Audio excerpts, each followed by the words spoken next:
Mientras yo enterraba solo a mi esposa Lourdes de 67 años bajo la lluvia fría de marzo, mis hijos Gustavo y Renata celebraban la boda de mi sobrina como si nada hubiera pasado. 43 años de matrimonio terminaron con solo mis manos temblorosas echando tierra sobre su ataúd, mientras ellos brindaban con champán a 30 kilómetros de distancia. El sacerdote había terminado su oración hace una hora, los trabajadores del cementerio se habían marchado después de cobrar su propina, y yo seguía ahí parado como un fantasma, esperando que mis hijos aparecieran en cualquier momento. Pero nunca llegaron. Mi teléfono vibró cuando regresaba del cementerio con el traje negro empapado y el corazón destrozado. Era un mensaje de Gustavo que me partió el alma en dos. Papá, deja de dramatizar tanto con el funeral. Mamá ya no está, llorar como una mujer no la va a traer de vuelta. Nosotros estamos celebrando la vida en la boda, como personas normales que saben seguir adelante. Ya es hora de que hablemos de cosas realmente importantes. Los 15 millones de dólares que tienes guardados en el banco y la casa familiar que vale otros 2 millones. La vieja ya no los necesita más, así que entréganos todo ahora mismo.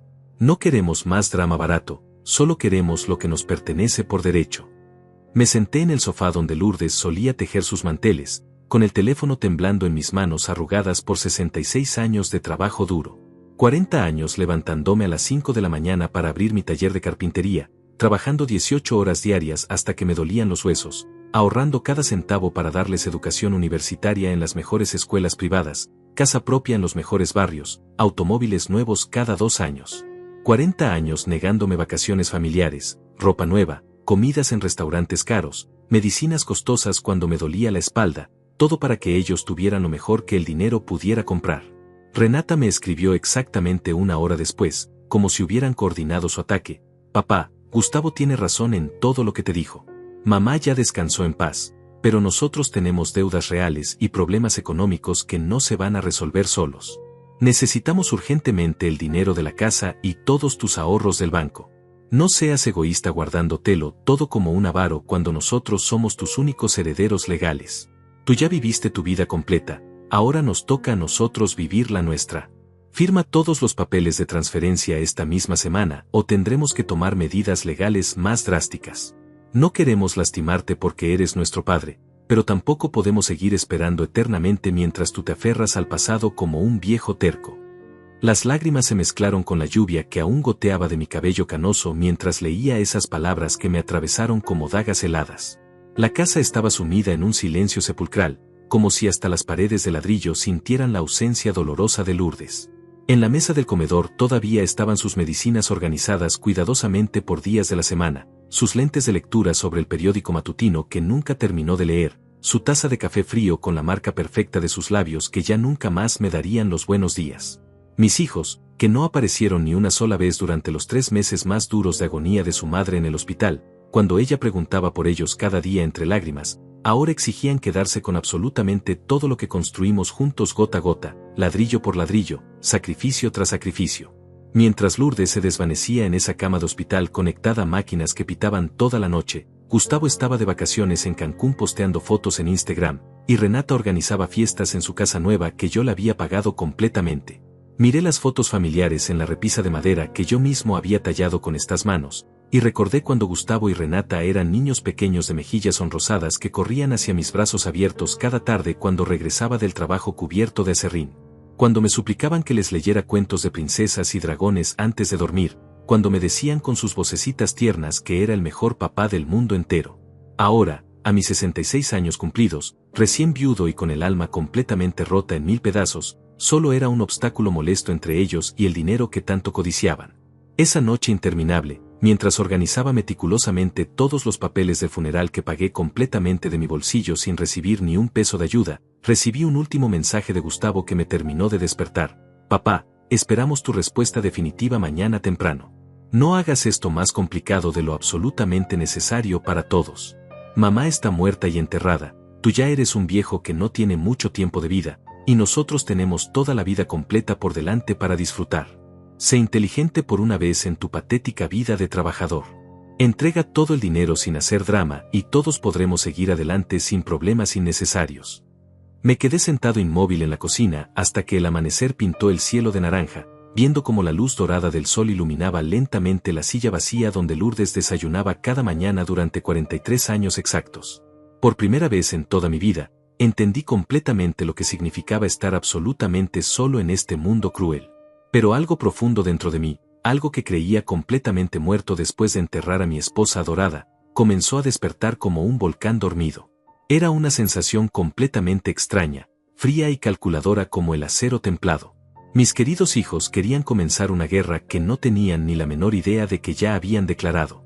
No tenían la más mínima idea de quién era realmente su padre cuando lo acorralaban contra la pared sin salida. Todo comenzó 45 años atrás, cuando tenía apenas 21 años y conocí a Lourdes en la misa dominical de la iglesia del pueblo. Ella usaba un vestido azul claro que hacía juego con sus ojos, y cuando me sonrió después de que se me cayeran todos los clavos que llevaba para reparar los bancos rotos, supe que esa mujer sería el amor de toda mi vida. Nos casamos 2 años después en esa misma iglesia, con una ceremonia sencilla pagada con mis primeros ahorros como carpintero aprendiz. Lourdes llevaba el vestido de novia de su abuela, yo un traje prestado de mi hermano mayor, pero éramos los más felices del mundo entero.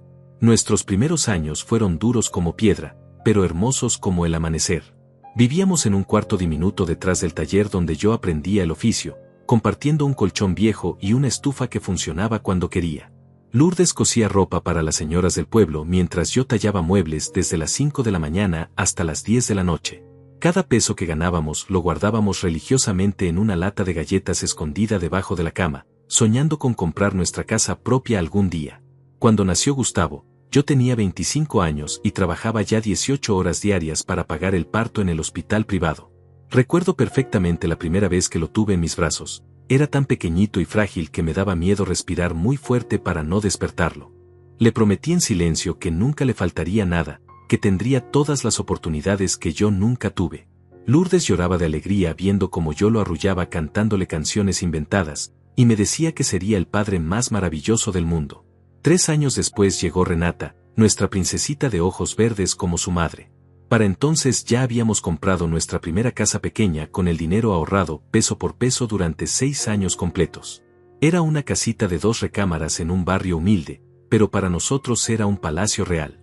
Yo mismo pinté cada pared, instalé cada foco, reparé cada grieta. Lourdes plantó rosas en el jardín diminuto y colgó cortinas que había cosido a mano durante las noches cuando los niños dormían. Los domingos eran sagrados en nuestra familia. Después de la misa, íbamos al parque central donde Gustavo y Renata corrían entre las palomas mientras Lourdes y yo los observábamos desde una banca, tomados de la mano como novios eternos. Comprábamos helados de 1 peso para cada uno, y eso era toda nuestra diversión semanal, pero éramos inmensamente felices. Los niños se reían a carcajadas cuando yo los alzaba al aire, y Lourdes tomaba fotos con esa cámara vieja que le regalé en nuestro 5º aniversario. Conforme crecieron, yo trabajaba cada vez más duro para darles lo mejor. Cuando Gustavo cumplió 6 años, lo inscribí en el colegio privado más caro del pueblo, aunque eso significara trabajar sábados y domingos sin descanso. Renata también entró al mismo colegio 2 años después. Yo me levantaba a las 4 de la mañana para terminar pedidos urgentes, y llegaba a casa cuando ellos ya estaban cenando, pero siempre encontraba tiempo para ayudarles con las tareas escolares y contarles cuentos antes de dormir. Lourdes me regañaba suavemente cuando me veía llegar exhausto. Alonso, los niños te necesitan más presente que con tanto dinero, pero yo le explicaba que quería construirles un futuro sólido, que nunca pasaran las necesidades que nosotros habíamos pasado.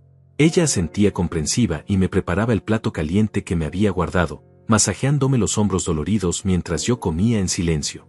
Cuando llegaron a la adolescencia, las cosas empezaron a cambiar imperceptiblemente. Gustavo comenzó a avergonzarse de que yo llegara al colegio con las manos sucias de trabajo para las ceremonias escolares. Una vez me pidió que no fuera a su graduación de secundaria porque todos sus amigos tenían papás que usaban traje y corbata. Esas palabras me dolieron profundamente, pero fingí que no me importaba. Compré mi primer traje esa misma semana, aunque tuve que trabajar 3 domingos extra para pagarlo. Renata también empezó a hacer comentarios hirientes sobre nuestra casa pequeña y vieja, comparándola con las mansiones de sus compañeras de clase. Se quejaba de que nuestro automóvil era una vergüenza y de que yo olía a madera cuando la recogía del colegio. Lourdes la regañaba por esos comentarios crueles, pero yo siempre la defendía. Son jóvenes, mi amor, ya se les pasará cuando maduren y entiendan todo lo que hemos sacrificado por ellos. Para sus 18 años, les compré automóviles nuevos importados que costaron cada uno más dinero del que yo había ganado en mis primeros 5 años como carpintero. Gustavo recibió su BMW plateado con una sonrisa fría y un gracias, papá, sin siquiera abrazarme. Renata ni siquiera bajó del auto para agradecerme, solo arrancó inmediatamente para presumírselo a sus amigas. Lourdes me encontró esa noche llorando silenciosamente en el taller, y me abrazó sin decir palabras. Cuando entraron a la universidad privada más cara del estado, yo vendí 2 terrenos que había comprado como inversión para pagar sus colegiaturas completas. Trabajé turnos dobles durante 4 años consecutivos para mantenerlos sin que les faltara nada, departamentos amueblados cerca del campus, mesadas semanales generosas, ropa de marca, vacaciones en la playa cada verano. Nunca me dijeron gracias, papá, ni una sola vez. Cuando se graduaron, ya no me abrazaban cuando los visitaba. Los primeros años después de la universidad fueron los más dolorosos. Gustavo consiguió trabajo en una empresa importante, pero gastaba más de lo que ganaba en fiestas y lujos. Constantemente me pedía préstamos que jamás pagaba de vuelta. Renata se casó con un hombre que me despreciaba abiertamente, y desde entonces me trataba como si fuera un estorbo en las reuniones familiares. Ambos vivían como ricos gracias a mi dinero, pero me hablaban como si yo fuera su empleado. Durante todos esos años de ingratitud creciente, Lourdes fue mi refugio y mi fortaleza. Cada noche, cuando yo llegaba desmoralizado después de algún desplante de nuestros hijos, ella me preparaba té de manzanilla y me escuchaba desahogarme. Ten paciencia, mi amor, me decía acariciándome el cabello canoso. Algún día van a valorar todo lo que has hecho por ellos. El amor de padre nunca se pierde, solo a veces se esconde detrás del egoísmo de la juventud. Pero yo empezaba a notar señales preocupantes que prefería ignorar. Gustavo había comenzado a preguntarme sobre mis propiedades y mis cuentas bancarias con demasiada frecuencia. Renata hacía comentarios sobre lo innecesario que era que yo conservara tantos bienes siendo ya mayor. Ambos insistían en que debería hacer testamento cuanto antes, por si algo pasaba. Cuando Lourdes se enfermó gravemente, esas conversaciones sobre herencia se volvieron más insistentes y descaradas, pero yo seguía creyendo que mis hijos me amaban de verdad en el fondo de sus corazones codiciosos. La primera señal de alarma llegó 3 meses antes de que Lourdes muriera, cuando encontré documentos extraños escondidos en el cajón de la cocina que ella ya no podía alcanzar desde su silla de ruedas. Eran papeles del banco con movimientos que yo nunca había autorizado, transferencias de $50,000 de mi cuenta de ahorros principal a una cuenta que no reconocía. Mi corazón se aceleró mientras revisaba las fechas, todas coincidían con los días que Gustavo había venido a visitarme y había insistido en quedarse solo conmigo mientras Lourdes dormía sedada por los medicamentos contra el dolor. Esa tarde, cuando llegué del hospital donde había estado con Lourdes durante su sesión de quimioterapia, encontré a Gustavo en mi estudio revisando mis archivos personales. Cuando me vio, cerró rápidamente el cajón y me sonrió con esa sonrisa falsa que había perfeccionado desde la universidad. Hola papá, solo buscaba unas aspirinas para el dolor de cabeza, me dijo, pero yo había visto claramente que tenía en las manos mis estados de cuenta bancarios y documentos de propiedades. Le pregunté directamente qué estaba haciendo ahí, y su respuesta me heló la sangre. Papá, alguien tiene que organizarse para cuando tú ya no puedas manejar estos asuntos. Eres mayor, mamá está muy enferma, y nosotros somos tus únicos herederos. Es lógico que empecemos a conocer el patrimonio familiar. Esa noche no pude dormir. Me quedé despierto junto a Lourdes, que respiraba con dificultad conectada al tanque de oxígeno, y revisé minuciosamente todos mis documentos bancarios de los últimos 6 meses. El descubrimiento fue devastador. Gustavo había estado falsificando mi firma y retirando dinero de mis cuentas usando documentos que yo nunca había firmado. Había transferido casi $200,000 a cuentas a su nombre, utilizando un poder notarial falso que supuestamente yo le había otorgado para manejar mis asuntos mientras cuidaba de mamá. Al día siguiente confronté a mi contador, Moisés, un hombre honrado que manejaba mis finanzas desde hacía 15 años. Su cara se puso pálida cuando le mostré los documentos. Don Alonso, yo pensé que usted había autorizado estas transferencias porque su hijo Gustavo me mostró documentos notariados perfectos.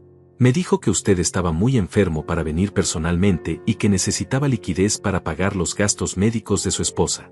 Los papeles parecían completamente legales, incluso tenían el sello oficial del notario. Moisés me explicó que Gustavo había ido a su oficina 3 veces en los últimos 2 meses, siempre con historias dramáticas sobre mis supuestos problemas de salud y mi deterioro mental por el estrés de cuidar a Lourdes. Me dijo que usted había tenido episodios de confusión y olvidos graves, y que la familia había decidido que él manejara las finanzas temporalmente para proteger el patrimonio. Incluso me mostró un certificado médico falso donde decía que usted tenía principios de demencia senil. La traición era más profunda de lo que había imaginado. No solo me estaban robando, sino que estaban preparando el terreno legal para declararme mentalmente incompetente y quedarse con todo mi patrimonio mientras yo aún viviera. Esa tarde, con el corazón destrozado, fui al notario cuyo sello aparecía en los documentos falsos. El notario César revisó los papeles y confirmó mis peores sospechas. Don Alonso, esta firma no es suya, y este sello es una falsificación muy bien hecha. Alguien contrató a profesionales para crear documentos apócrifos perfectos. Esto es un delito federal de falsificación de documentos, fraude bancario y usurpación de identidad. Regresé a casa con las pruebas de la traición en mis manos temblorosas, pero decidí no decirle nada a Lourdes para no empeorar su estado delicado. Ella ya tenía suficiente sufrimiento físico sin necesidad de agregar el dolor emocional de saber que nuestros hijos nos estaban robando mientras ella agonizaba. Esa noche, sentado junto a su cama, la observé dormir conectada a las máquinas que la mantenían con vida, y tomé una decisión que cambiaría todo. Me convertiría en un detective silencioso para descubrir hasta dónde llegaba la conspiración de mis propios hijos. Durante las siguientes semanas, mientras acompañaba a Lourdes en sus últimos días, yo investigaba secretamente cada movimiento financiero sospechoso. Descubrí que Renata también estaba involucrada en el plan. Había falsificado documentos para vender una de mis propiedades comerciales sin mi conocimiento, utilizando un poder general falso donde yo supuestamente le daba autorización completa para manejar mis bienes raíces debido a mi estado de salud deteriorado por la depresión y la edad avanzada. La propiedad que vendió era un local comercial en el centro de la ciudad que yo había comprado 20 años atrás como inversión para su futuro. Lo vendió por $700,000, pero el dinero nunca llegó a mis cuentas. Cuando rastreé la transacción a través de mi abogado, descubrí que Renata había creado una empresa fantasma a su nombre y había desviado todo el dinero de la venta hacia esa cuenta empresarial. Oficialmente, según los papeles, yo era el socio mayoritario de esa empresa, pero jamás había firmado ningún documento de constitución. Lo más doloroso fue descubrir que llevaban meses planeando esto mientras Lourdes se moría lentamente en el hospital. Encontré mensajes de texto entre Gustavo y Renata en el teléfono viejo de ella que había quedado olvidado en casa. Los mensajes eran escalofriantes. Papá está tan distraído con mamá que no se da cuenta de nada. Podemos acelerar las transferencias antes de que ella muera y él se recupere emocionalmente, escribía Gustavo. Renata respondía, perfecto, ya hablé con el falsificador de documentos. En 2 semanas más podemos vaciar la cuenta principal y transferir la casa a nuestros nombres. Para cuando papá se dé cuenta, ya será demasiado tarde legalmente. El plan era diabólico en su simplicidad. Esperarían a que Lourdes muriera para que yo estuviera en mi momento más vulnerable emocionalmente, y entonces ejecutarían la fase final de su robo. Sabían que yo estaría devastado, confundido y sin fuerzas para pelear legalmente contra ellos. Habían calculado fríamente que un viudo de 66 años, destruido por el dolor de perder a su esposa, sería una víctima fácil de manipular y desprender de su patrimonio. Pero cometieron un error crucial, subestimaron completamente a su padre. Durante 40 años construyendo mi empresa de carpintería, había aprendido que los mejores enemigos son aquellos que te atacan por la espalda sin darse cuenta de que ya conoces sus movimientos. Decidí seguirles el juego, fingir que no sabía nada de sus traiciones, y dejar que continuaran con su plan mientras yo preparaba silenciosamente mi contraataque. Los últimos días de vida de Lourdes fueron los más amargos de mi existencia, no solo por verla partir sino por saber que mis hijos estaban celebrando secretamente su agonía como una oportunidad de enriquecimiento rápido. Cuando ella murió en mis brazos una madrugada lluviosa de marzo, susurrándome cuídate mucho, mi amor, desconfía de todos, yo ya sabía exactamente de quién tenía que cuidarme y qué pasos debía seguir para proteger el patrimonio que habíamos construido juntos con tanto sacrificio. El día del funeral, mientras yo lloraba solo junto al ataúd de la mujer que había sido mi vida entera durante 43 años, Gustavo y Renata estaban en la boda de mi sobrina brindando por su liberación económica futura. Esa noche, cuando recibí sus mensajes crueles exigiendo la herencia inmediata, supe que había llegado el momento de demostrarles quién era realmente Alonso cuando lo traicionaban. No tenían la menor idea de la tormenta que se les venía encima. Los días siguientes al funeral fueron los más solitarios de toda mi vida, pero también los más reveladores sobre la verdadera naturaleza de mis hijos. La casa que antes se llenaba con la risa de Lourdes ahora era un mausoleo silencioso donde cada objeto me recordaba su ausencia, pero también me daba fuerzas para continuar mi investigación secreta. Gustavo y Renata habían decidido que ya no necesitaban fingir cariño o respeto hacia su padre viudo, y sus verdaderas personalidades salieron a la luz como serpientes venenosas. Gustavo comenzó a llegar a mi casa sin avisar, siempre con excusas baratas para revisar mis documentos. Papá, solo quiero ayudarte a organizarte ahora que estás solo, me decía con esa sonrisa falsa mientras husmeaba en mis archivos personales. Una tarde lo encontré fotografiando con su teléfono mis títulos de propiedad y documentos bancarios. Cuando le pregunté qué estaba haciendo, me respondió con una frialdad que me heló los huesos. Papá, tienes que entender que ahora yo soy el hombre de la familia. Mamá ya no está para protegerte de tus propias decisiones irracionales. Necesito conocer exactamente qué tienes para poder administrarlo correctamente cuando te hagas completamente senil. Renata era aún más cruel en sus métodos. Llegaba cada tercer día con su actitud de princesa heredera, revisando la casa como si fuera una tasadora profesional. Papá, esta casa es demasiado grande para un viejo solo. Deberías venderla e irte a un asilo donde te cuiden bien. Nosotros podemos manejar el dinero de la venta e invertirlo en algo más productivo, me decía mientras medía las habitaciones y tomaba fotos de los muebles antiguos que Lourdes y yo habíamos comprado con tanto amor a lo largo de los años. Lo más doloroso era que ambos habían empezado a hablar de mí como si ya estuviera muerto o completamente incapacitado mentalmente. Una tarde, llegué temprano de comprar medicinas para mi presión arterial y los encontré en mi sala discutiendo cómo dividirse mis propiedades. Gustavo decía, la casa principal me toca a mí porque soy el hijo mayor, pero tú puedes quedarte con el edificio de departamentos que da renta mensual. Renata respondía, no seas codicioso, Gustavo. Yo también tengo deudas que pagar. Mejor vendemos todo y nos dividimos el dinero en partes iguales. Total, papá ya no va a necesitar nada de esto por mucho tiempo más. Cuando me vieron entrar, ni siquiera tuvieron la decencia de verse avergonzados. Gustavo me miró directamente los ojos y me dijo, papá, llegaste justo a tiempo. Estábamos discutiendo tu futuro financiero. Has demostrado que ya no tienes la capacidad mental para manejar $15 millones y propiedades millonarias. Es peligroso que un hombre de tu edad, en tu estado emocional, tome decisiones importantes sobre dinero. Podrías ser víctima de estafadores o gastarte todo en tonterías sentimentales. Esa noche, sentado en la cocina donde Lourdes había preparado miles de cenas familiares felices, tomé la decisión más importante de mis últimos años. Convertiría mi dolor en paciencia estratégica, y mi amor traicionado en justicia implacable. Comencé a anotar meticulosamente cada visita, cada comentario cruel, cada intento de manipulación. Llevaba un diario detallado de sus movimientos, sus conversaciones telefónicas que escuchaba accidentalmente, sus planes que discutían cuando creían que yo no los oía. Descubrí que tenían contactos con abogados especialistas en declarar personas mentalmente incompetentes. Gustavo había consultado con un bufete legal sobre los procedimientos para obtener la tutela económica de un padre senil y emocionalmente inestable. Renata había visitado a un psiquiatra corrupto que estaba dispuesto a firmar un certificado de incapacidad mental sin siquiera examinarme, todo por la suma de $10,000 pagados por adelantado. Sus planes eran más sofisticados de lo que había imaginado inicialmente. Habían investigado casos similares donde hijos codiciosos habían despojado legalmente a padres viudos de sus patrimonios utilizando la ley de protección a adultos mayores. Su estrategia consistía en demostrar ante un juez que yo sufría de depresión severa post-viudez con episodios de demencia temprana que me incapacitaban para tomar decisiones financieras racionales. Para construir su caso, habían comenzado a documentar supuestos episodios de comportamiento irracional de mi parte.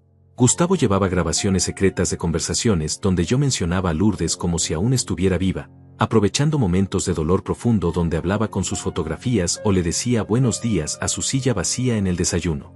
Renata había tomado fotografías de la casa descuidada en los días que yo estaba demasiado deprimido para limpiar, usando esas imágenes como evidencia de mi deterioro mental y físico.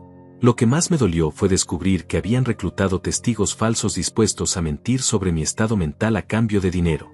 La vecina Marisela, a quien yo había ayudado económicamente durante años cuando su esposo perdió el trabajo, había aceptado $500 para testificar que yo hablaba solo constantemente y me comportaba de manera extraña y peligrosa. El mecánico Héctor, que arreglaba mi automóvil desde hacía una década, había recibido $1,000 para declarar que yo manejaba de forma errática y peligrosa, como persona con problemas mentales graves. Pero su error más grande fue subestimar mi inteligencia y mi capacidad de observación. Durante 40 años manejando mi negocio de carpintería, había aprendido a leer a las personas, a detectar cuando alguien me mentía, a anticipar movimientos de competidores desleales. Mis hijos eran amateurs comparados con algunos socios comerciales traicioneros que había enfrentado en décadas pasadas de negocios. Comencé mi propia investigación legal consultando discretamente con 3 bufetes de abogados diferentes. Les expliqué mi situación sin mencionar nombres, presentándola como un caso hipotético de un amigo cuyo hijo estaba intentando despojarlo de su herencia. Los 3 abogados me confirmaron que lo que mis hijos estaban planeando constituía fraude, falsificación de documentos, conspiración para cometer robo agravado y abuso financiero de adulto mayor. El abogado más experimentado, un hombre de 60 años llamado César que había manejado casos similares durante toda su carrera, me explicó detalladamente los pasos que debía seguir. Don Alonso, usted tiene que documentar absolutamente todo lo que están haciendo. Cada conversación, cada documento falsificado, cada movimiento bancario no autorizado. La ley está de su lado, pero necesita pruebas irrefutables.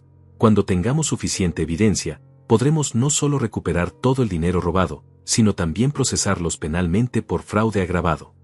Durante 3 semanas, fingí ser el viejo confundido y vulnerable que ellos esperaban. Les permitía revisar mis documentos mientras secretamente fotografiaba todo lo que ellos fotografiaban. Grababa sus conversaciones telefónicas usando un dispositivo que el abogado César me había proporcionado.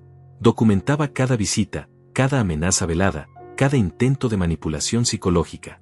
Gustavo se volvía más agresivo cada día. Papá, ya basta de juegos. Necesitamos que firmes estos papeles de transferencia bancaria inmediatamente. Si no lo haces por las buenas, tendremos que hacerlo por las malas mediante un juicio de incapacidad mental. No queremos lastimarte, pero tampoco podemos permitir que desperdicies la herencia de la familia por tu terquedad senil. Renata complementaba la estrategia de su hermano con chantaje emocional. Papá, mamá no habría querido verte sufriendo solo en esta casa llena de recuerdos tristes. Ella nos habría pedido que te cuidáramos vendiendo todo esto y asegurándonos de que tengas una vejez tranquila en un lugar apropiado para personas de tu edad. Estamos haciendo esto por tu propio bien, aunque tú no lo entiendas ahora. Cada palabra cruel, cada manipulación psicológica, cada amenaza legal quedaba perfectamente grabada y documentada. Mi dolor se transformó en determinación férrea, mi soledad en concentración absoluta. Había construido un imperio de carpintería desde cero utilizando mi inteligencia, mi paciencia y mi capacidad de planificación a largo plazo. Mis hijos habían olvidado que esas mismas cualidades seguían intactas en su padre de 66 años. La fase de recolección de evidencias estaba casi completa. Tenía grabaciones, fotografías, documentos falsificados, testimonios de testigos honestos, registros bancarios detallados y una cronología precisa de todos sus crímenes. El momento de pasar del dolor silencioso a la justicia implacable se acercaba rápidamente. Mis queridos hijos no tenían la menor idea de que su víctima se había convertido en su peor pesadilla. La mañana del lunes decidí que había llegado el momento de dejar de ser la víctima silenciosa y convertirme en el estratega que siempre había sido en mis mejores años de negocios. Me levanté antes del amanecer, me afeité cuidadosamente, me puse mi mejor traje azul marino que Lourdes me había regalado para nuestro último aniversario, y salí de casa con un maletín lleno de documentos que cambiarían para siempre el destino de mis hijos codiciosos. No les dije nada sobre mis planes, porque había aprendido que las mejores batallas se ganan en silencio absoluto.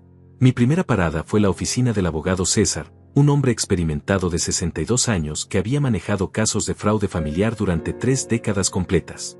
Cuando extendí sobre su escritorio todas las pruebas que había recolectado durante un mes entero de investigación secreta, su expresión cambió de profesional a completamente asombrada. Don Alonso, en 30 años de carrera nunca había visto un caso de traición familiar tan bien documentado por la propia víctima. Usted tiene suficientes pruebas para procesar penalmente a sus hijos por fraude agravado, falsificación de documentos, robo calificado, conspiración criminal y abuso financiero de adulto mayor. César revisó meticulosamente cada grabación de audio, cada fotografía de documentos falsificados, cada registro bancario alterado, cada testimonio de los testigos falsos que mis hijos habían comprado con mi propio dinero robado. Esto es un caso federal, don Alonso. Estamos hablando de delitos que pueden llevar a sus hijos a prisión entre 5 y 15 años cada uno. Además, usted puede recuperar todo el dinero robado más daños punitivos por el sufrimiento emocional causado. Ellos no tienen ni la menor idea de la tormenta legal que se les viene encima.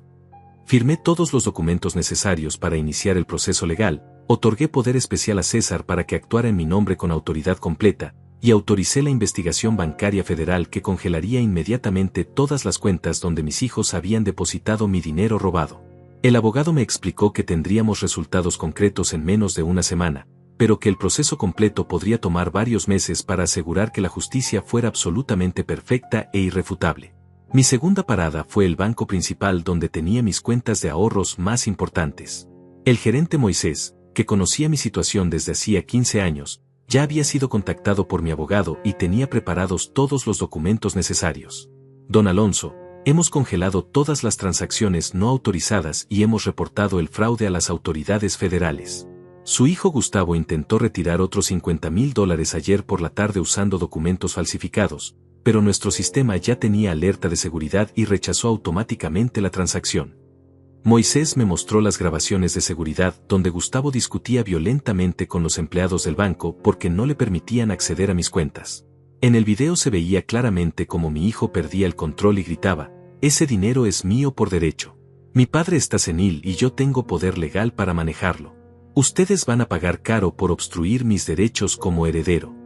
La grabación sería evidencia perfecta de sus intenciones criminales y su falta de autorización legal real. El banco también me informó que Renata había intentado hipotecar secretamente mi casa principal utilizando documentos donde supuestamente yo le otorgaba poder completo sobre mis bienes raíces. Afortunadamente, don Alonso, el notario que ella utilizó nos pareció sospechoso porque nunca habíamos visto su sello oficial, así que suspendimos el trámite y reportamos la irregularidad a la autoridad competente.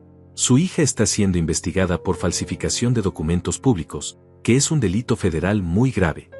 Mi tercera parada fue la oficina del contador público que había manejado mis finanzas empresariales durante 2 décadas. Le mostré toda la evidencia de las transferencias fraudulentas y le pedí que preparara un informe pericial completo sobre el alcance real del robo sistemático que mis hijos habían estado ejecutando durante meses. Su análisis fue devastador, don Alonso. Sus hijos le han robado exactamente $437,000 en efectivo, han vendido ilegalmente propiedades por valor de $700,000 adicionales, y han creado deudas falsas a su nombre por otros $200,000. El daño económico total supera el $1.137.000. El contador también descubrió que Gustavo había creado una empresa fantasma usando mi nombre y mi información personal sin mi autorización, y había obtenido préstamos bancarios enormes utilizando mis propiedades como garantía colateral. Su hijo ha hipotecado secretamente 2 de sus edificios comerciales por valor de $1.200.000. Si usted no hubiera descubierto este fraude a tiempo, habría perdido esas propiedades cuando los préstamos vencieran y él no pudiera pagarlos. Mi cuarta parada fue la notaría donde César me había recomendado que legalizara un nuevo testamento completamente blindado contra cualquier impugnación futura. El notario, un hombre serio llamado Héctor, me explicó detalladamente cada cláusula. Don Alonso, este testamento está redactado de manera que si alguno de sus herederos intenta impugnarlo o demostrar que usted estaba mentalmente incapacitado al firmarlo, automáticamente pierde toda herencia y su parte se distribuye entre instituciones de caridad que usted ha designado. El nuevo testamento incluía cláusulas específicas que mis hijos jamás esperarían. Si ellos continuaban con su plan de declararme mentalmente incompetente, perderían automáticamente cualquier derecho sobre mi herencia. Si intentaban vender o hipotecar mis propiedades sin autorización, quedarían inmediatamente desheredados. Si me amenazaban, chantajeaban o intentaban manipularme psicológicamente, perderían todos sus derechos sucesorios de forma permanente e irrevocable.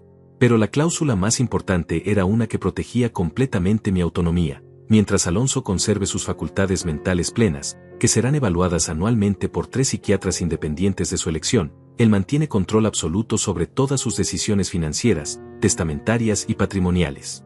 Cualquier intento de sus herederos de interferir con esta autonomía resultará en desheredación inmediata y definitiva. Mi quinta parada fue el hospital donde había trabajado el médico que trataba a Lourdes durante su enfermedad terminal. Necesitaba un examen psiquiátrico completo que demostrara irrefutablemente mi perfecta salud mental, para contrarrestar las mentiras que mis hijos estaban esparciendo sobre mi supuesta demencia senil. El doctor que me examinó era una eminencia en geriatría, y después de 3 horas de evaluación exhaustiva concluyó: Don Alonso, usted tiene la capacidad mental de un hombre de 40 años. Su memoria es perfecta, su razonamiento lógico es excepcional, y no presenta ningún síntoma de deterioro cognitivo. Es imposible que alguien en su estado mental sea declarado incompetente por ningún tribunal serio. El doctor también me proporcionó certificados médicos que refutaban completamente los documentos falsificados que Gustavo había presentado en varios lugares alegando mi incapacidad mental. Señor, los reportes que me mostró sobre su supuesta demencia son completamente fraudulentos. Ningún médico certificado habría firmado esos documentos sin un examen presencial, y las conclusiones son médicamente imposibles considerando su estado actual de salud mental excepcional. Mi sexta y última parada del día fue la oficina del investigador privado que César me había recomendado para documentar los movimientos actuales de mis hijos y obtener evidencia adicional de sus actividades criminales. El investigador, un ex policía llamado Gustavo con 20 años de experiencia en casos de fraude familiar, ya tenía información preliminar devastadora. Don Alonso, sus hijos están viviendo un estilo de vida completamente financiado por el dinero que le robaron. Su hijo Gustavo compró un automóvil de lujo de $80,000 la semana pasada, y su hija Renata está planeando unas vacaciones en Europa que costarán $40,000. Están gastando su dinero como si fuera suyo legalmente. El investigador también descubrió que mis hijos habían estado celebrando prematuramente su herencia anticipada en redes sociales, posteando fotografías de sus compras lujosas con comentarios como, cuando la vida te da oportunidades, tienes que aprovecharlas y finalmente podemos disfrutar lo que merecemos después de tanto tiempo esperando. Esas publicaciones serían evidencia perfecta de que sabían exactamente que estaban robando dinero que no les pertenecía. Regresé a casa esa tarde completamente transformado. Ya no era el viudo desolado y vulnerable que mis hijos creían poder manipular fácilmente. Era un hombre de 66 años con 4 décadas de experiencia en negocios, respaldado por el mejor equipo legal de la ciudad, armado con pruebas irrefutables de los crímenes de sus propios hijos, y preparado para ejecutar la justicia más perfecta que el sistema legal pudiera ofrecer. La cacería había comenzado, pero ahora yo era el cazador y ellos las presas que no sabían que ya estaban atrapadas en una trampa completamente inescapable. Mientras yo organizaba silenciosamente la justicia más devastadora de sus vidas, Gustavo y Renata vivían en una burbuja de arrogancia y celebración prematura que me daba náuseas cada vez que veía sus publicaciones en redes sociales. Habían decidido que ya no necesitaban fingir respeto o cariño hacia su padre viudo, y sus verdaderas personalidades salieron completamente a la luz como cucarachas cuando se enciende la luz en un sótano oscuro. Gustavo había comenzado a vivir como un millonario heredero antes de siquiera obtener legalmente un solo peso de mi patrimonio. Cada día publicaba fotografías de restaurantes caros, botellas de vino de $500, relojes suizos que costaban más que el salario anual de un trabajador promedio. En una publicación particularmente repugnante, apareció brindando con champán francés junto a una modelo joven, con el comentario, la vida es demasiado corta para desperdiciarla con gente negativa. A veces hay que tomar decisiones difíciles para ser feliz de verdad. Cheers por los nuevos comienzos y las oportunidades que nos merecemos. Sus amigos comentaban esas publicaciones con felicitaciones y preguntas sobre su nueva prosperidad económica. Gustavo respondía con frases que me helaban la sangre. Hermano, finalmente me liberé de las cargas familiares que me tenían estancado. Mi padre ya cumplió su propósito en la vida, ahora me toca a mí brillar con todo lo que él construyó. Es el ciclo natural de la vida, ¿no? Uno de sus amigos le preguntó directamente de dónde había salido tanto dinero súbitamente, y mi hijo respondió sin vergüenza, digamos que ciertas herencias llegaron antes de lo esperado.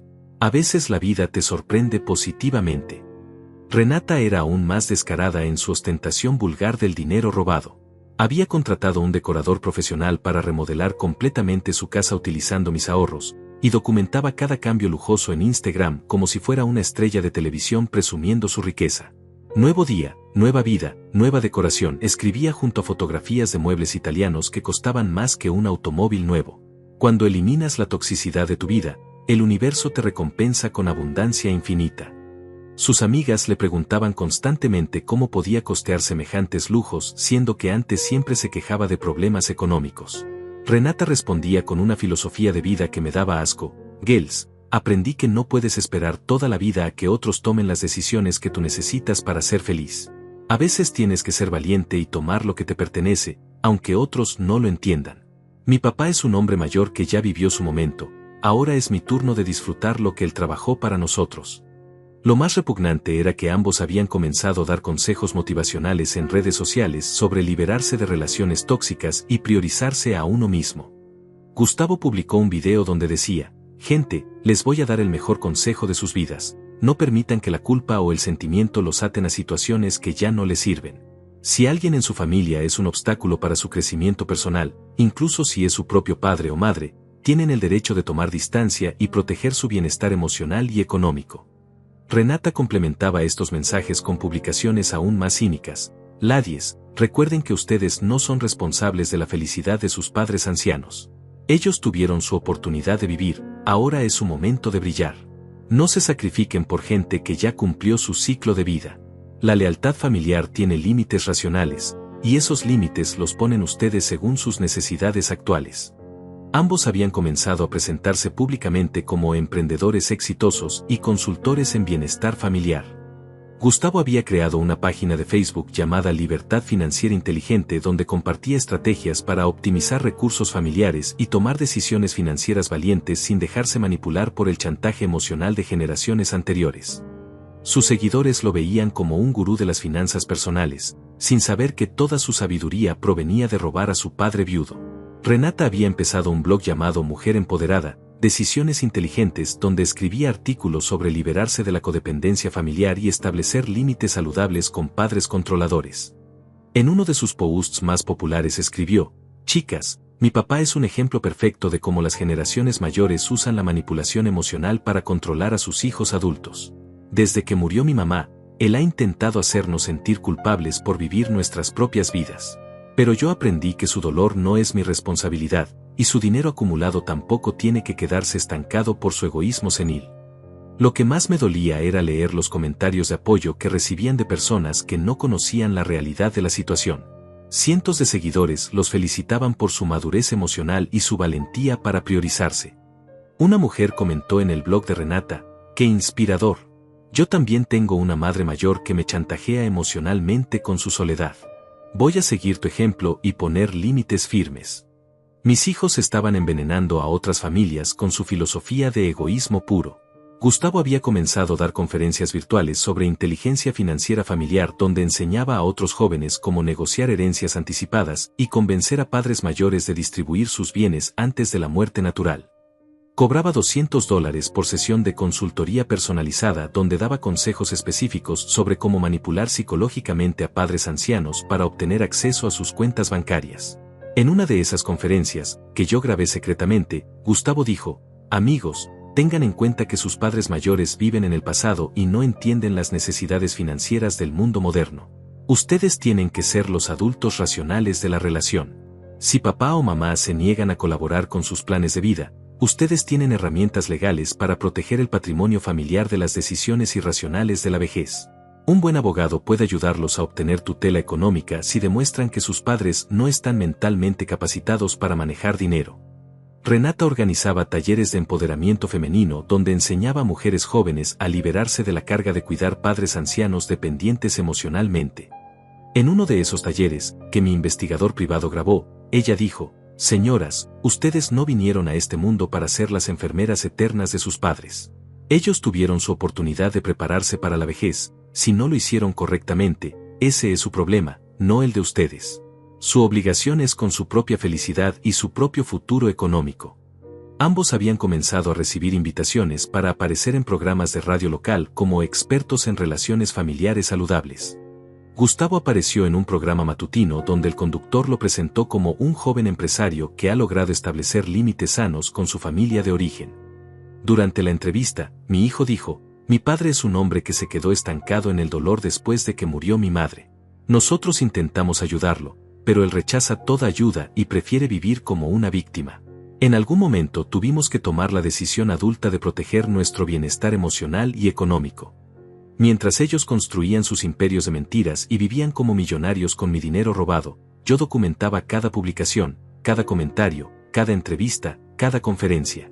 Mi abogado César me había explicado que toda esa evidencia de sus gastos lujosos y sus filosofías de vida egoístas sería perfecta para demostrar ante el juez que sabían exactamente que estaban cometiendo fraude y que no sentían ningún remordimiento por sus crímenes. La arrogancia de mis hijos había llegado a niveles que ni yo mismo había imaginado posibles. No tenían ni la menor idea de que cada palabra que publicaban, cada dólar que gastaban, cada mentira que contaban, estaba siendo meticulosamente documentada para ser usada en su contra en el juicio que cambiaría sus vidas para siempre. Su celebración prematura se estaba convirtiendo en la evidencia perfecta de su propia destrucción.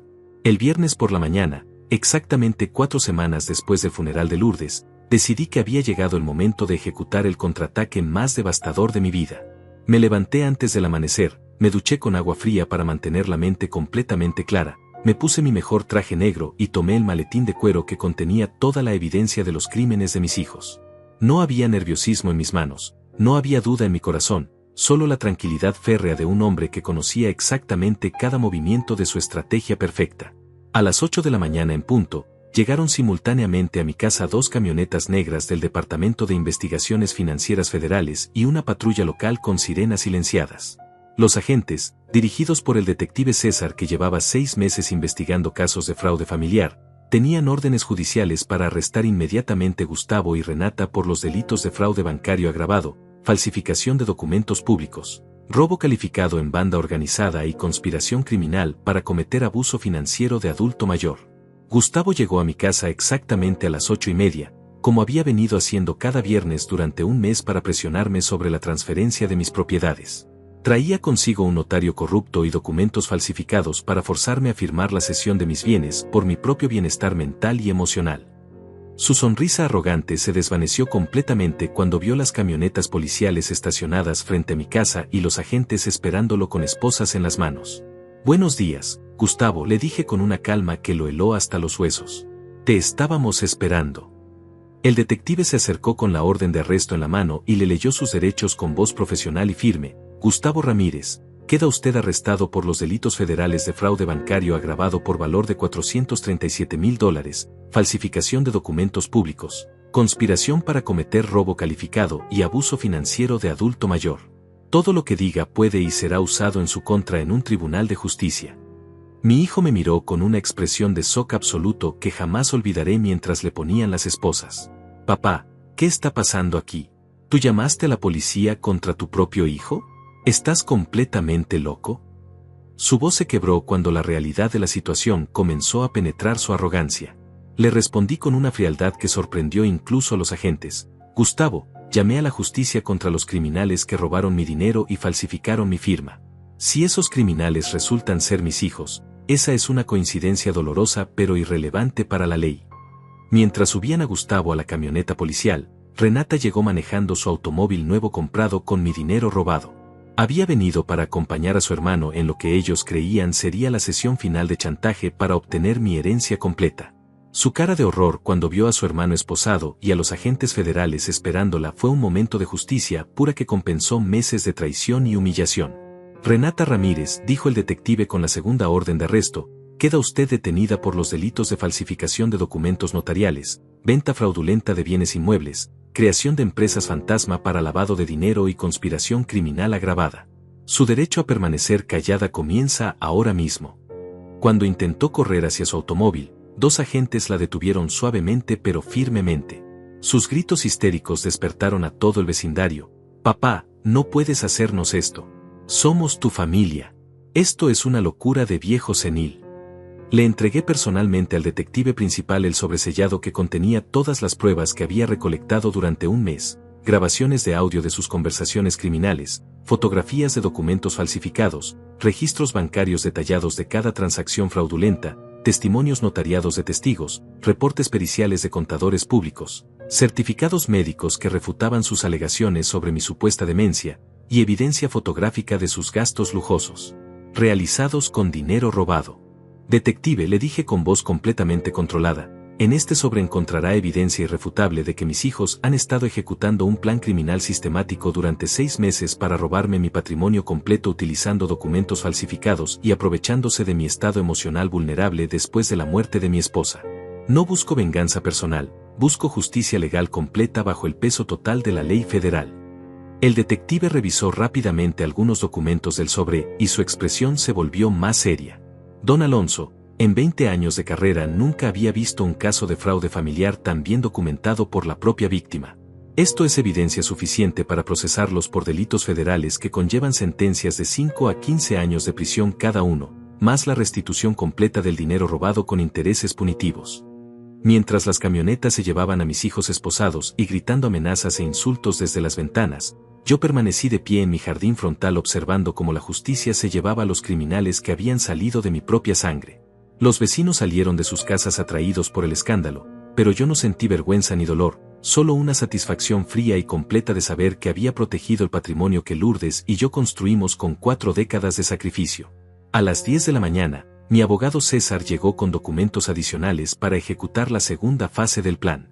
Don Alonso, el juez ha ordenado el congelamiento inmediato de todas las cuentas bancarias donde sus hijos depositaron el dinero robado, la confiscación temporal de todos los bienes que compraron con esos fondos, y la reversión automática de todas las transacciones fraudulentas realizadas en los últimos 6 meses. Su dinero será restituido completamente en un plazo máximo de 30 días.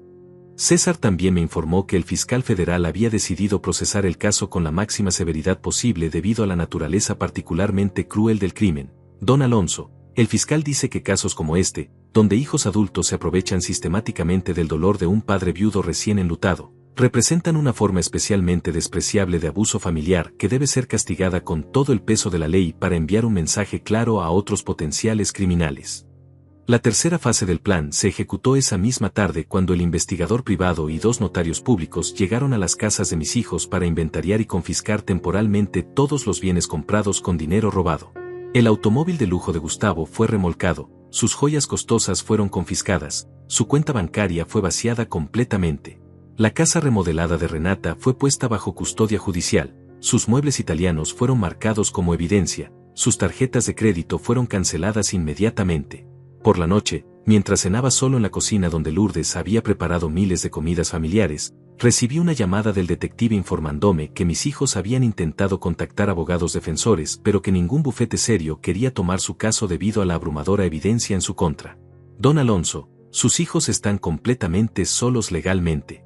Los abogados les han dicho que su única opción realista es negociar una declaración de culpabilidad a cambio de una sentencia reducida. Esa noche dormí profundamente por primera vez en meses. No había remordimiento en mi corazón, no había culpa en mi conciencia, solo la paz profunda de un hombre que había protegido exitosamente el legado de su esposa muerta contra los depredadores que habían surgido de su propia familia. La justicia no había sido ruidosa ni espectacular, había sido silenciosa, metódica, implacable y completamente devastadora. Al día siguiente, los periódicos locales publicaron la historia con titulares que describían el caso como uno de los fraudes familiares más sistemáticos y crueles en la historia local. Mis hijos, que una semana antes se presentaban como gurús de las finanzas y consultores familiares, ahora eran criminales federales enfrentando años de prisión y la ruina económica completa. Su arrogancia se había convertido en su destrucción, y mi silencio se había convertido en su pesadilla más aterradora. Los días siguientes al arresto fueron un espectáculo de colapso total que jamás creí posible presenciar en mis propios hijos. Gustavo y Renata, que una semana antes vivían como millonarios arrogantes presumiendo en redes sociales el dinero que me habían robado, ahora enfrentaban la realidad más cruda de sus vidas, celdas frías, abogados de oficio incompetentes, y la certeza de que pasarían los próximos años en prisión federal pagando por cada centavo que habían tocado ilegalmente. El lunes por la mañana recibí la primera llamada desesperada de Gustavo desde la cárcel del condado. Su voz, que siempre había sido arrogante y controladora, ahora temblaba como la de un niño asustado. «Papá, por favor, tienes que ayudarme. Esto es un malentendido terrible. Yo nunca quise robarte, solo estaba tratando de proteger el dinero familiar de tus decisiones emocionales después de que murió mamá. Puedo devolverte todo, hasta el último centavo, pero necesito que retires los cargos inmediatamente». Le respondí con la misma frialdad que había utilizado el día de su arresto. «Gustavo, yo no presenté cargos contra ti. La justicia federal presentó cargos contra un criminal que falsificó documentos y robó dinero que no le pertenecía. Si ese criminal eres tú, esa es tu responsabilidad, no la mía. No tengo poder para retirar cargos federales, y aunque lo tuviera, no lo haría». El silencio que siguió a mis palabras fue más elocuente que cualquier grito. Renata me llamó esa misma tarde, llorando histéricamente de una manera que no había escuchado desde que era una niña pequeña. «Papá, por favor, perdóname. Sé que cometí errores terribles, pero soy tu hija. No puedes destruir mi vida completamente por unos errores estúpidos. Tengo hijos pequeños que me necesitan, tengo una familia que mantener. Si voy a prisión, mis bebés van a crecer sin su mamá. ¿Es eso lo que quieres para tus propios nietos?». Sus lágrimas ya no me conmovían como antes. Durante 40 años había caído en la trampa de sus manipulaciones emocionales, pero ahora veía claramente la calculadora frialdad detrás de cada gesto dramático. Renata, le respondí con voz completamente calmada, tus hijos necesitaban una madre que no fuera una criminal. Tú elegiste robar en lugar de trabajar honestamente. Tú elegiste falsificar documentos en lugar de pedirme ayuda legalmente. Tus decisiones criminales trajeron estas consecuencias, no mis decisiones de buscar justicia. Durante la segunda semana, ambos comenzaron a enviarme cartas escritas a mano desde la prisión, intentando todos los ángulos emocionales que conocían de nuestras décadas de relación.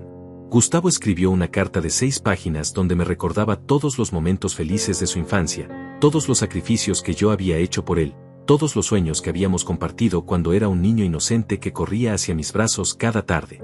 Papá, escribía con letra temblorosa, recuerda cuando me llevabas en tus hombros al parque los domingos después de misa. Recuerda cuando me enseñaste a usar el martillo en tu taller de carpintería cuando tenía 8 años. Recuerda cuando me dijiste que siempre serías mi héroe y que siempre estarías ahí para protegerme. Ese niño todavía vive dentro de mí, papá. Cometí errores terribles, pero sigo siendo tu hijo que te ama y te necesita.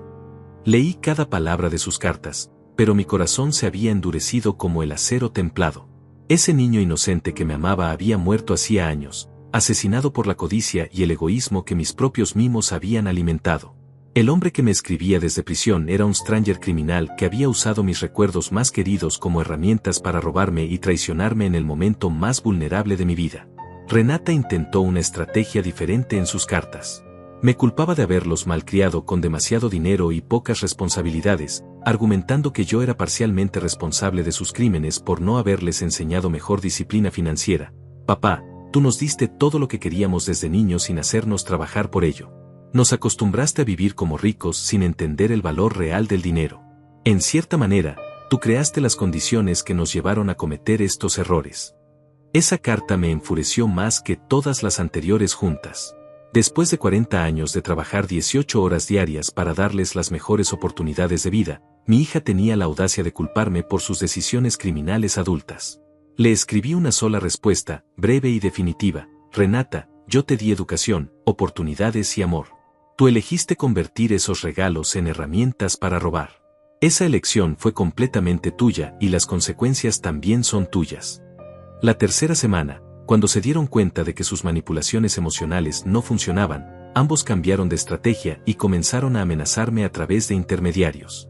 Gustavo convenció a su exesposa de que me llamara para decirme que si no retiraba los cargos, él revelaría secretos familiares embarazosos que podrían dañar mi reputación en la comunidad.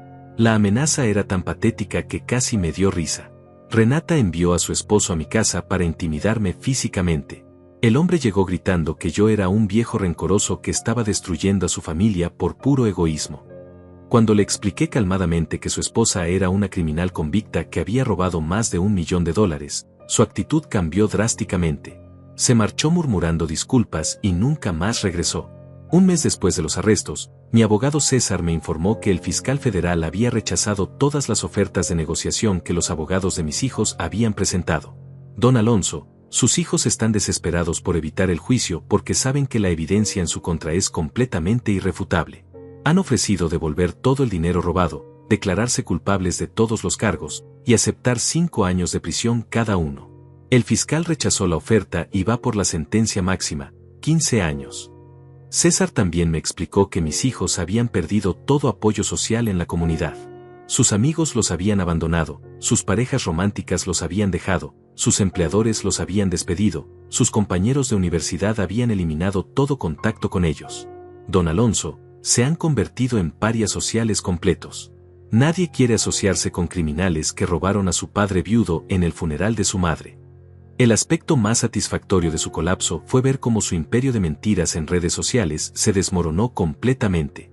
Gustavo tuvo que cerrar su página de Libertad Financiera Inteligente cuando sus seguidores descubrieron que era un criminal convicto. Renata abandonó su blog de Mujer Empoderada después de que cientos de personas comentaran llamándola estafadora familiar y ladrona de herencias. Los periodistas locales siguieron la historia y publicaron artículos detallados sobre cómo los gurús de las finanzas familiares resultaron ser criminales que robaban a su propio padre. Sus fotografías aparecieron en los periódicos con uniformes carcelarios naranjas, una caída desde la gracia que era poéticamente perfecta. La cuarta semana, ambos intentaron el último recurso desesperado: enviaron a mis nietos a pedirme perdón en su nombre. Los niños llegaron llorando, diciendo que sus padres les habían enseñado palabras para repetirme sobre perdón familiar y segunda oportunidades. Ver a esos niños inocentes usados como herramientas de manipulación emocional fue el momento más doloroso de todo el proceso. Les expliqué suavemente que yo los amaba profundamente, pero que sus padres habían cometido crímenes muy graves que tenían consecuencias legales ineludibles.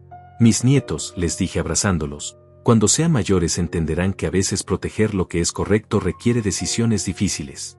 Sus padres rompieron la ley y ahora tienen que asumir las consecuencias. Esa noche, sentado en el jardín donde Lourdes solía regar sus rosas, reflexioné sobre el precio de la justicia. Había logrado proteger nuestro patrimonio y castigar a quienes nos traicionaron, pero el costo emocional era innegable. Sin embargo, cuando recordaba las palabras crueles de Gustavo el día del funeral de Lourdes, cuando visualizaba sus celebraciones mientras yo enterraba solo a mi esposa, mi resolución se fortalecía. La justicia nunca es fácil, pero siempre es necesaria. 6 meses después del día que cambió nuestras vidas para siempre, yo había encontrado una paz profunda que no conocía desde antes de la enfermedad de Lourdes. El juicio había terminado con sentencias de 12 años de prisión federal para Gustavo y 10 años para Renata, más la restitución completa del dinero robado con intereses del 24% anual. La justicia había hablado con voz clara e implacable, y yo había recuperado no solo mi patrimonio sino también mi dignidad como hombre que nunca permitió que los criminales, incluso si llevaban mi apellido, salieran impunes de sus traiciones. Decidí vender la casa grande donde había vivido con Lourdes durante 30 años, no porque los recuerdos me dolieran, sino porque ya no necesitaba tanto espacio para demostrar éxito o estatus social. Compré una casa pequeña y acogedora en las afueras de la ciudad, con un jardín perfecto para cultivar tomates y rosas como Lourdes me había enseñado, y un taller espacioso donde podía regresar a trabajar la madera con mis propias manos.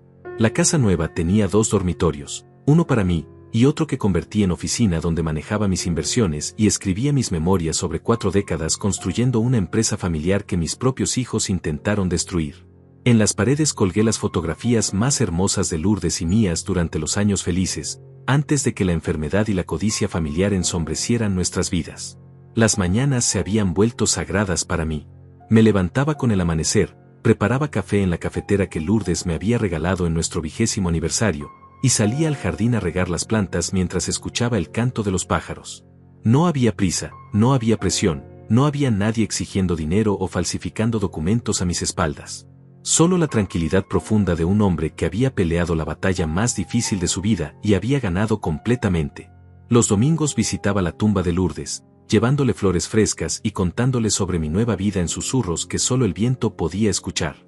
Mi amor, le decía mientras limpiaba cuidadosamente su lápida de mármol, finalmente hice lo que tú habrías hecho si hubieras estado aquí. Protegí lo nuestro de quienes quisieron robárnoslo. Ahora puedes descansar sabiendo que el dinero que ahorramos con tanto sacrificio está seguro y será donado a las causas benéficas que siempre te importaron. Había decidido modificar completamente mi testamento. En lugar de dejar mi fortuna a hijos que habían demostrado ser criminales sin remordimiento, creé un fondo benéfico que construiría casas para familias trabajadoras pobres, exactamente como Lourdes y yo habíamos sido en nuestros primeros años de matrimonio. Mi dinero ayudaría a personas honestas que valoraran el trabajo duro, no a ladrones que creían merecer riqueza sin esfuerzo. El banco donde había recuperado mi dinero robado me ofreció servicios especiales de administración patrimonial, pero yo preferí manejar personalmente mis finanzas. Después de lo que había vivido, confiaba más en mi propio juicio que en cualquier institución o consejero externo. Invertía conservadoramente, vivía modestamente, y cada mes donaba cantidades significativas a organizaciones que ayudaban a adultos mayores víctimas de abuso financiero familiar. Mi nuevo abogado, el joven Moisés que había reemplazado a César cuando éste se jubiló, me visitaba mensualmente para revisar mis documentos legales y asegurar que mi patrimonio estuviera completamente protegido contra cualquier futuro intento de manipulación. Don Alonso, me decía siempre, usted creó el sistema de protección patrimonial más sólido que he visto en 20 años de carrera legal. La comunidad me veía ahora con un respeto diferente. La historia de cómo había defendido mi patrimonio contra mis propios hijos criminales se había convertido en leyenda local.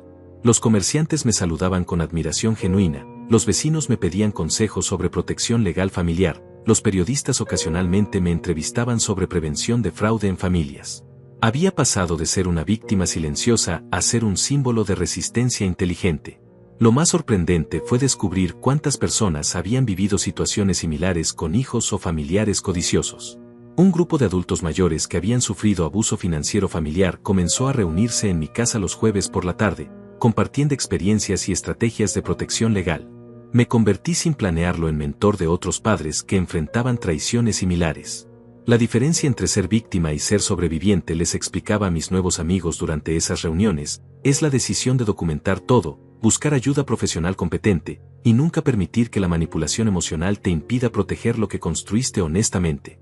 El amor de padre tiene límites racionales, y esos límites se cruzan cuando tus propios hijos se convierten en criminales. Renata intentó contactarme una vez desde prisión, enviándome una carta donde afirmaba haber encontrado a Dios y estar completamente arrepentida de sus crímenes. La carta estaba llena de citas bíblicas y promesas de cambio radical, pero yo la conocía demasiado bien para creer en su actuación religiosa. Le respondí brevemente: Renata, me alegro de que hayas encontrado consuelo espiritual en prisión. Cuando salgas en 10 años, espero que uses esa experiencia religiosa para vivir honestamente sin robar a nadie más. Gustavo nunca intentó contactarme después de sus primeras cartas manipuladoras. Mi investigador privado me informó que se había vuelto problemático en prisión, culpando a otros internos y guardias de sus problemas en lugar de aceptar responsabilidad por sus crímenes. Don Alonso, su hijo, sigue siendo el mismo hombre arrogante que era cuando libre. La prisión no ha cambiado su personalidad fundamental, solo ha limitado su capacidad de lastimar a otros. Las tardes las dedicaba a trabajar en mi taller, creando muebles de madera que regalaba a familias necesitadas de la comunidad.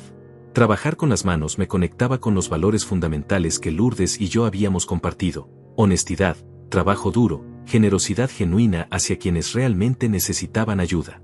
Cada mesa que tallaba, cada silla que construía, era un acto de amor hacia la memoria de mi esposa y hacia las familias trabajadoras que merecían apoyo real. Una tarde de domingo, mientras tallaba una cuna de bebé para una pareja joven que acababa de casarse, recibí una visita inesperada. Era mi nieta mayor, la hija de Gustavo, que ahora tenía 17 años y había venido sola en autobús para hablar conmigo. Se sentó en mi taller y me dijo con una madurez que me sorprendió: Abuelo, quiero que sepas que entiendo por qué hiciste lo que hiciste.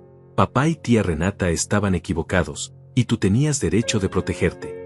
Esa conversación fue el momento más sanador de todo el proceso. Mi nieta me explicó que había investigado por su cuenta los detalles legales del caso, había leído los documentos judiciales, había entendido la magnitud de los crímenes de sus padres. Abuelo, yo no soy como ellos. Voy a estudiar derecho para ayudar a personas honestas como tú. Quiero que sepas que estoy orgullosa de tener un abuelo que nunca permitió que los criminales ganaran, aunque fueran su propia familia. Esa noche, sentado en mi nueva cocina pequeña pero perfecta, reflexioné sobre el camino recorrido desde el día terrible del funeral de Lourdes hasta este momento de tranquilidad profunda.